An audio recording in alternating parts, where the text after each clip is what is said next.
If you're a man over 60 and still doing this one thing in the bathroom, you could be slowly crushing your prostate without feeling a thing.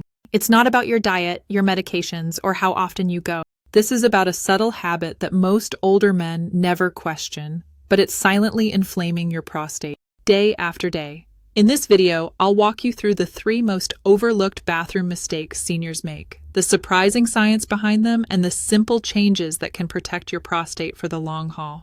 Because one of these habits is so damaging, I've seen it wreck bladder control and sleep quality in men who seemed perfectly healthy, and it's usually the last thing anyone suspects. Stick around to learn what to change before the damage becomes permanent.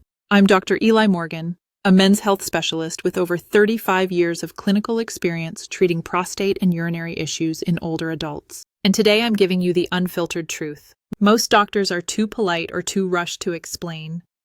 Section 1. The first silent mistake. Let's start with the most common and most ignored habit that slowly wears down your prostate without you even noticing. Rushing through urination. Most men over 60 don't even realize they're doing it. You head into the bathroom, aim, go zip up, and you're out in less than 20 seconds. But what feels efficient is actually costing your bladder and prostate more than you know. As we age, the muscle surrounding the bladder and urethra naturally weaken, the stream doesn't flow as forcefully. But if you cut things short, thinking you fully emptied, you are often leaving behind residual urine, a small pool that sits inside your bladder, creating pressure, irritation, and eventually inflammation of the surrounding tissue, including the prostate.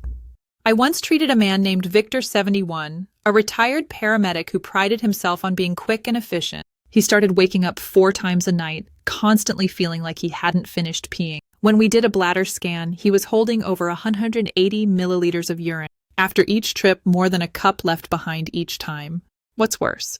This leftover urine becomes a breeding ground for bacteria, increasing the risk of recurring UTIs, bladder wall, thickening, and chronic prostatitis, a condition that can make every trip to the toilet feel like punishment.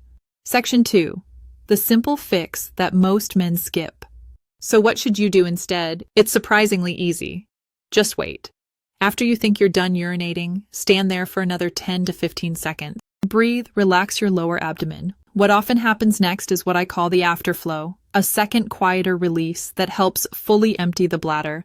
You won't always feel it coming, but when you make this a habit over time, it reduces the pressure on your prostate, lowers nighttime bathroom trips, and even helps restore confidence in your bladder control. One of my patients, Alan, a former airline mechanic, started doing this pause and finish ritual before bed within 2 weeks. His frequent nighttime urination dropped from 5 times to once. He was stunned. This fix costs nothing, takes less than 20 seconds, and protects one of the most critical systems in a man's body, yet nearly no one talks about it. And as helpful as that is, the next habit is even more dangerous because it has to do with how you move your bowels. Section 3. The second hidden habit that wears down the prostate. Here's a habit that surprises almost every man I tell. Straining during bowel movements can damage your prostate over time. Sounds strange, right? But the connection is very real and very anatomical. The prostate sits just in front of the rectum, surrounded by a dense network of pelvic floor muscles. When you're constipated or pushing hard to go, you're not just pressuring your colon, you are grinding against your prostate. Repeated. Straining creates chronic tension in the pelvic floor, reduces blood flow in the region, and leads to inflammation and nerve irritation, all of which can mimic or trigger serious prostate issues like pain, urinary frequency, or pressure that never seems to go away. I had a patient, Harold, 74, a former trucker who dealt with chronic constipation for over a decade. He swore by coffee and cigarettes in the morning just to get things moving, but over the years, his urination became more painful and erratic. Imaging ruled out cancer or infection, but his pelvic floor muscles were so tight and inflamed they were practically clamping down on his urethra. And here's what most men don't realize. Chronic pelvic tension makes your prostate hypersensitive. That means the smallest triggers, a cup of coffee, a stressful phone call, even sitting too long, can set off spasms or urgency. So no, this isn't just about digestive comfort. This is about protecting an entire lower body system that works in sync. And when one part is under strain, the whole system suffers.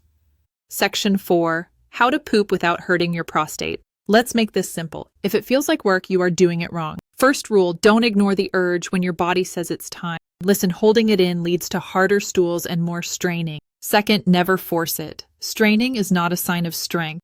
It's a sign your position or diet needs adjusting. Here's what helps elevate your feet using a low stool. Even a stack of books will do this. Tilts your pelvis into a more natural squatting angle, which straightens the rectum and reduces resistance. It's how our bodies were designed to go, and it relieves pressure not just from your bowels, but from your prostate too. Then there's food, a morning mix of chia seeds, warm water with lemon, and a bowl of steel. Cut oats can do more for your prostate than half the supplements on the market. Add a few slices of kiwi or tablespoon of ground flaxseed, and you're fueling the gut while soothing the pelvic floor. These are small changes, but over weeks and years, they mean fewer flare-ups, better bowel movements, and a calmer, less reactive prostate. And as serious as all that is, it's still not the most damaging mistake older men make in the bathroom. That's up next, and it happens almost every night without anyone realizing it. Section 5, the most damaging habit of all. This is the one that gets the most resistance, but it's also the one that saves the most sleep, prevents the most inflammation, and restores the most control. If you are willing to challenge an old belief, the habit refusing to sit down to urinate at night. I know some men were raised to think it's unmanly, but if you're over 60, your body isn't playing by the same rules anymore. Bladder sensitivity increases pelvic muscles, fatigue faster, and your control drops sharply between 10 o'clock p.m. and 6 o'clock a.m. Standing up might feel natural, but at night it's almost guaranteed to leave behind urine. Why? Because you're tired, your muscles are sluggish. You might even be slightly dehydrated. The stream weakens you lean, sway, and rush, and your bladder never empties fully. That leftover urine, it doesn't just cause urgency. It presses directly against your prostate as you sleep, and night after night, that pressure builds into inflammation, which is why so many older men wake up exhausted, annoyed, and still feeling like they need to go.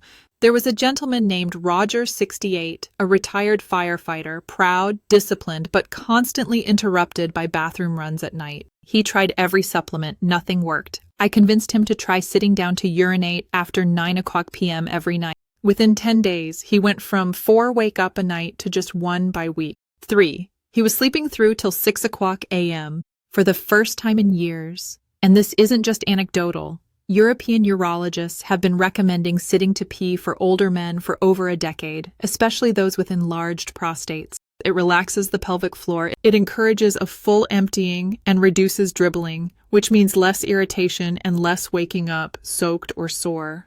This change isn't about pride, it's about peace. You've earned that, and your body needs it more than ever. Section 6. The surprising benefits of sitting to pee at night. If you make just one change from this video, make it this one. Sitting to urinate at night isn't just about convenience, it's a full-body reset. Here's why. First, you give your pelvic floor muscles a chance to fully relax. These muscles are responsible for everything from bladder control to sexual function when they're tense, especially during standing urination. Your bladder can't contract fully, but in a seated position, your spine is supported, your hips are more open, and your nervous system slips into a calmer state. Second, you reduce pressure on the urethra, tube that runs through the prostate. That means fewer dribbles after urination, less irritation around the opening of the penis, and less inflammation building up inside the gland. There's also a psychological benefit. Sitting down at night is a signal to your body that you are winding down. That calming posture lowers cortisol, your stress hormone, which further helps reduce prostate tension during sleep. And if you've ever dealt with urge incontinence, those sudden gotta-go moments, you'll be surprised how quickly they improve when the bladder finally gets used to being fully emptied. Again, it's not weakness, it's strategy. One small shift in behavior and your body thanks you every single night. Section 7, the bigger picture. If you caught yourself thinking, wait, I do that good, that's not something to be ashamed of. That's the start of awareness. You don't need a drawer full of pills or 5 new bathroom routines. What you need are 2 or 3 small adjustments that actually stick, the kind that respect how your body works now, not how it used to work at 30. Your prostate isn't asking for perfection, it's asking for patience, consistency, and a little understanding. And when you give it that, it gives back in comfort, in sleep, and in control. If even one of these tips made you think differently about how you use the bathroom, consider subscribing. I share simple evidence-based advice for men over 60, the kind of insights you don't hear in a rush doctor's visit, but that come from decades of listening to real patients and solving real problems. Take care of your prostate. And it'll take care of you, especially when no one's watching. Thanks for being here. See you in the next video.